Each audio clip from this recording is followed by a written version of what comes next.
രാജ്യത്തിന്റെ ആഭ്യന്തരമന്ത്രി രാജിവെക്കുകയാണ് ആദ്യം ചെയ്യേണ്ടത്.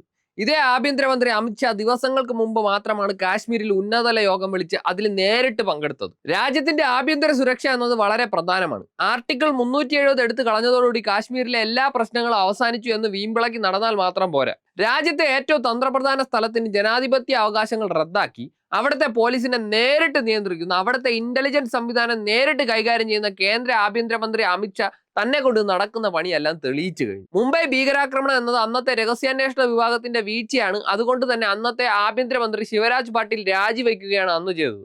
മോദി ഭരണത്തിന് കീഴിൽ 2014 മുതൽ രാജ്യത്തിന് നേരെ, അതും സൈനിക കേന്ദ്രങ്ങളിൽ ഉൾപ്പെടെ, അതിഭീകരമായ ആക്രമണങ്ങളാണ് ഉണ്ടായിരിക്കുന്നത്.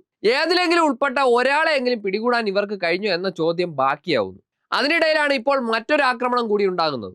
എല്ലാ ആക്രമണങ്ങൾക്കിടയിലും നമ്മൾ ഇന്ത്യ എന്ന വികാരത്തിന് വേണ്ടി ഒന്നായി അണിനിരക്കുന്നു. എന്നാൽ ഇവിടെ വീഴ്ച വരുത്തിയ ആളുകൾ അതിനെ രാഷ്ട്രീയമായി ഉപയോഗിച്ച് നേട്ടം കൊയ്യുന്നു. ഇത്രയും വലിയ വീഴ്ച വരുത്തിയ കേന്ദ്ര ആഭ്യന്തരമന്ത്രി ഒരു ദുരന്തമാണ്. അയാളുടെ കഴിവില്ലായ്മ അയാളെ കൊണ്ട് ഇത് പറ്റില്ല എന്ന് തെളിയിച്ചു കഴിഞ്ഞു.